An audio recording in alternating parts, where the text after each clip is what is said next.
के कारणों को लेकर के।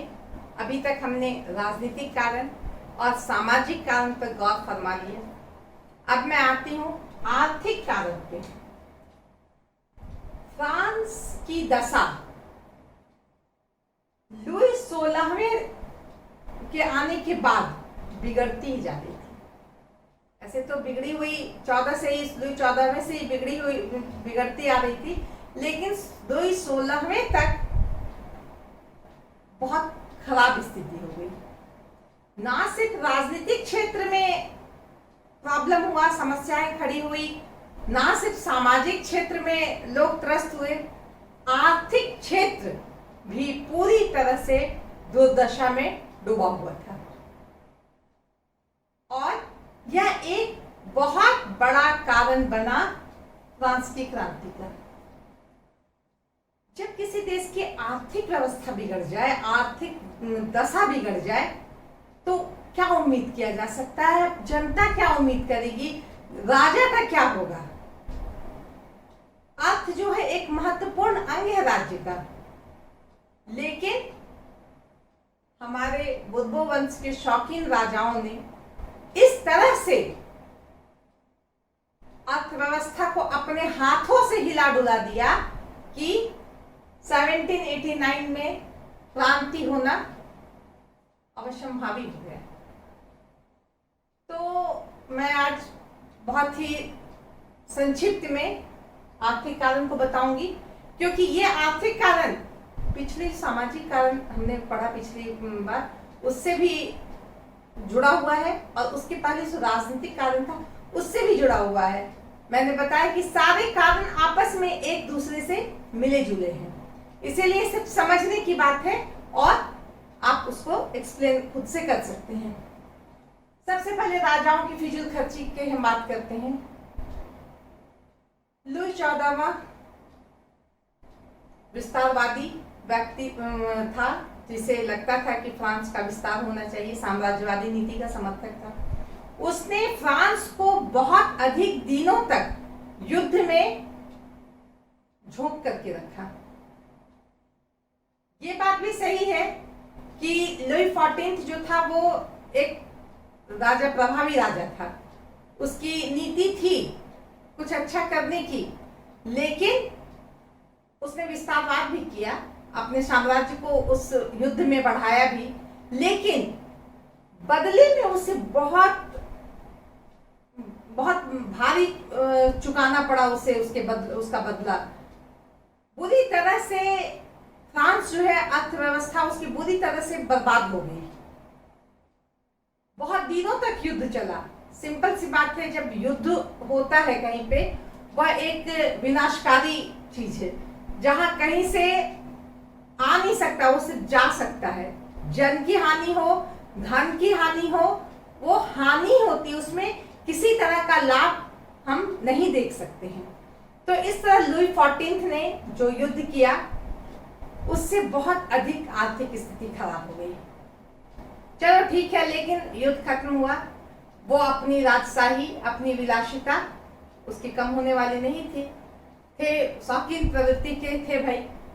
उन्होंने 30 करोड़ का महल बनवाया, वादशाह का महल, जो पेरिस से 12 मील दूर था।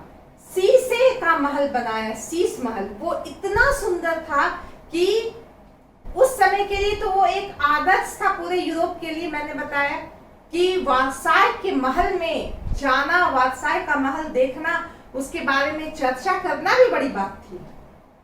तो सोचिए, उस समय एक ऐशो आराम के लिए एक महल बनाया गया 30 करोड़ का। उस 30 करोड़ को राजा अपने राज्य में विभिन्न कल्याणकारी कार्यों में लगा करके उससे जनता को संतुष्ट कर सकता था और अपने राजकोष को भर सकता था। लेकिन उसने ऐसा नहीं किया। उसने आलीशान महल बना करके पूरे सुख सुविधाओं से उसे युक्त किया और उसमें रहने लगा। तो इस तरह हम देखते हैं कि वादशाह का जो महल बना और लुई 14वें ने जो युद्ध की, उसी समय से स्थिति खराब होने लगी। कौन सी स्थिति? आर्थिक स्थिति। कहाँ की? फ्रांस की। अब उसके बाद लुई 15वें आए। हमने राजनीतिक कानून में पढ़ा था कि लुई 15वें जो थे ये पूरी तरह से अयोग्य, विलासी, चरित्रहीन व्यक्ति थे। इनका तो मनुष्य, इनकी जो शुरुआत से लेकर अंत तक ये इस तरह विलासिता में डूबे रहते थे जिसमें अपव्यय ही अपव्यय था, खर्च ही खर्च था। इनकम की बात ये नहीं सोचते थे, ये मन भर के अपने ऐशो आराम में पानी की तरह इन्होंने धन को बहाया। इनके समय से फ्रांस में कर्ज का बोझ बढ़ने लगा और जो शुरू हुआ था लुई 14वें के समय में, लुई 15वें के समय में वह कर्ज बहुत बढ़ गया। अब लुई 16वें आए, तब तक तो फ्रांस कर्ज के बोझ से दब गया था। अब हम क्या देखते हैं, राजा का शान शौकत तो कुछ हटके था। राजा का रहन सहन, राजा का ठाट बाट, राजा का दरबार, ये सब बहुत खास था, जिसमें करोड़ों करोड़ रुपए खर्च होते थे। राजाओं का पहनावा ओढ़ावा, राजाओं के रहन सहन, राजाओं के खान पान में इतने खर्च होते थे कि जो पैसा आता था, इनकम होता था टैक्स के द्वारा, वो भी कम पड़ने लगा। जनता टैक्स देती थी। हमने पढ़ा सामाजिक कानून, जब पढ़ा तो हमने पढ़ा वो जो थर्ड स्टेट के जो जनता थी, आम जनता, वो टैक्स देती थी। वो टैक्स क्यों देती थी? राज्य के कल्याण के लिए देती थी, लेकिन राजा उसे अपने कल्याण में खर्च करता था। तो ऐसी स्थिति में सामान्य बात थी कि क्रांति को एक हवा मिल गई, क्रांति होना बहुत जरूरी हो गया। करदाताओं की कमी, पिछले सामाजिक कानून में हमने पढ़ा कि वहां पे जो टैक्स देने वालों की संख्या थी, वह जिनके पास धन था, जिनके पास संपत्ति थी, वो कुछ भी टैक्स नहीं देते थे। टैक्स वो देते थे जिनके पास, जो 99% जनता थी और जिनके पास आधी भूमि थी, वह टैक्स देते थे। 80% टैक्स उन्हीं के हिस्से में आता था। और जितने भी पादरी थे, सामंत थे, वो किसी भी तरह के टैक्स से मुक्त थे, बल्कि वो उन लोगों से टैक्स भी ले लेते थे। चर्च उन लोगों पे अलग अलग धर्म के नाम पे अलग अलग टैक्स उस पे लगाया हुआ था। तो इस तरह देने की जगह सामंत, पादरी, जो first state and second state के जो थे व्यक्ति, उन लोग देते नहीं थे, उन लोग लेते थे। इससे क्या हुई कि राजकोष की स्थिति और खराब हुई। अगर चाहते, राजा अगर सही चाहता, अगर वो योग्य होता, दूरदर्शी होता, वो एक स्ट्रिक्ट एक्शन लेने वाला होता, तो वह इन पे अगर कर लगा देता तो बहुत आसान था। फ्रांस की जो आर्थिक दशा थी वो बहुत जल्दी सुधर जाती, बहुत मेहनत करने की आवश्यकता नहीं थी। लेकिन ये विशेष सुविधा प्राप्त वर्ग अपने आप को पूरी तरह से सुरक्षित और एक ऐसे जगह में रख लिया था जहां उससे किसी भी सुख, किसी के दुख और किसी की परेशानी से कोई मतलब नहीं है, उसे सिर्फ और सिर्फ अपने सुख से मतलब है। राजा ने बहुत बार कोशिश की, सामंतों से मिलकर, दरबारियों से मिलकर उन्होंने विचार किया कि इन पे भी टैक्स लगाना चाहिए, लेकिन नहीं, किसी को ये मंजूर नहीं था। यहाँ तक कि राजा की पत्नी, मैंने बताया था, मैरी एंटवाइनेट जो है, उसने भी इस बात का विरोध किया कि हमें इनसे टैक्स नहीं लेना चाहिए। तो इस तरह टैक्स में जो असमानता है, जो व्यक्ति इतना सा कमा के इतना टैक्स दे रहा है, अधिक से अधिक वो टैक्स दे रहा है, वो अपना नहीं खा रहा है और वो राजा को टैक्स दे रहा है, और दूसरी तरफ वह व्यक्ति जो अंधाधुंध पैसा जिसके पास आ रहा है, जिसको हम पैसा पे पैसा दे रहे हैं, इसके धन पे धन है, वो टैक्स नहीं दे रहा है, टैक्स गरीब जनता दे रही है। तो इस तरह जो व्यवस्था थी, कर की असमान व्यवस्था, इसने यहाँ पे आर्थिक कारण को बहुत ज्यादा प्रश्रय दिया। बढ़ते हुए कर्ज, जैसा कि मैंने बताया, लुई 14वें से ही जो खर्च का एक नया लिस्ट तैयार हो रहा था, उनका युद्ध में पैसे खर्च होना, वात्साय का महल बनना, उसमें पैसे खर्च होना, लुई 15वां का आना, उनका विलासित जीवन में अपराध पैसा खर्च होना, उसके बाद लुई 16वां का आना, उनकी भी विलासी जिंदगी, ऐशो आराम, उनकी पत्नी का रहन सहन, उनका जीवन यापन जो है वो इतना हट के था कि बहुत अधिक खर्च, जो टैक्स आता था वह इन्हीं पे खर्च हो जाता था, बल्कि कम हो जाता था बहुत सारे युद्धों में भाग लेने के लिए, बहुत सारे अन्य काम में भाग लेने के लिए कर्ज लेना पड़ता था।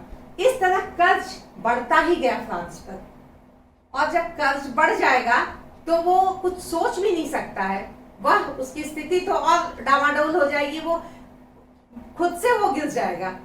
तो ऐसी स्थिति में फ्रांस की का जो आर्थिक स्थिति था वह डामाडोल होता गया। अब हम बात करते हैं 1788 और 1789 में फ्रांस में बहुत जोरदार अकाल आया। इस अकाल ने आम जनता को तो बुरी तरह से त्रस्त कर दिया, कितने लोग भूखे मर गए। किसान जो गरीब थे उनकी तो स्थिति अत्यंत ही शोचनीय थी, कोई रास्ता ही नहीं था उनके पास जीने का, वो बहुत ही बुरे दौर से गुजरे। दूसरी तरफ क्या है, राजमहल, राजदरबारी, राजा रानी और उनकी विलासी जिंदगी, जहां रोज दावतें हो रही है, जहां रोज तरह तरह के आयोजन हो रहे हैं। एक तरफ जनता मर रही है भूखे पेट एक रोटी के लिए, और दूसरी तरफ बहाए जा रहे हैं व्यंजन, बर्बाद किए जा रहे हैं। तो ऐसी स्थिति में जनता यह हल्ला करने लगी कि हम लोगों ने जो अनाज उगाया उसे सब राजा के यहाँ उसे स्टॉक कर दिया गया है, उसे भंडारण कर दिया गया है, और उन लोग जो है अपना शौक, अपना ऐशो आराम में वो लगाए हुए हैं, और हम जो हैं भूखे हैं। कि इतने तड़प गए अपने तकलीफ से कि इन लोगों ने पेरिस से लेकर वर्साई तक की पैदल यात्रा कर दी इन किसानों मजदूरों ने, कि मुझे रोटी दो, रोटी दो, रोटी दो, मुझे रोटी चाहिए। इस पर एक बहुत अच्छी एक ये भी है किंवदंती है कि जब ये किसान मजदूर रोटी रोटी करके राजमहल के पास गए तो रानी ने पूछा कि ये क्या कर रहे हैं, तो उनके सलाहकार या उनके जो भी उनके थे वहां पास में, उन्होंने बताया ये रोटी मांग रहे हैं, ये ब्रेड मांग रहे हैं।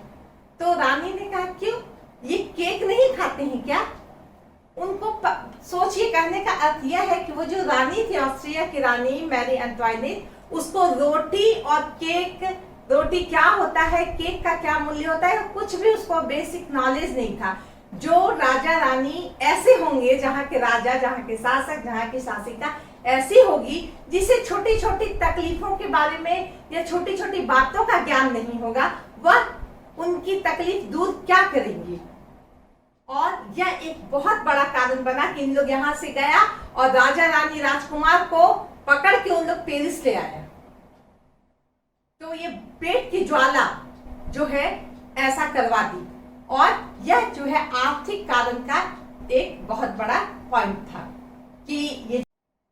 अब इसके बाद अकाल के बाद एक और मुख्य पॉइंट पे हमें ध्यान देना होगा कि अर्थशास्त्रियों ने ऐसी आर्थिक दशा को सुधारने का बहुत प्रयास किया कि फ्रांस की आर्थिक स्थिति अच्छी हो जाए। इसमें एक अर्थशास्त्री थे तुर्जो और नेकर, इन्होंने नए तरीके, उन्होंने कहा कि हमें ये जो विशेष सुविधा प्राप्त वर्ग है इनसे टैक्स लेना चाहिए, हमें सिर्फ इन गरीबों से इनसे टैक्स लेने से काम नहीं चलेगा, अगर हम इनसे लेंगे तो हमारी स्थिति सही हो जाएगी। लेकिन इस बात को वहां के लोगों ने नहीं माना। वो क्यों मानेंगे, कोई क्यों टैक्स देगा, हर आदमी तो चाहता है हम टैक्स बचा ले। उस समय भी वही प्रवृत्ति थी, तो वो भी जो है टैक्स बचाने पे नहीं ये काम।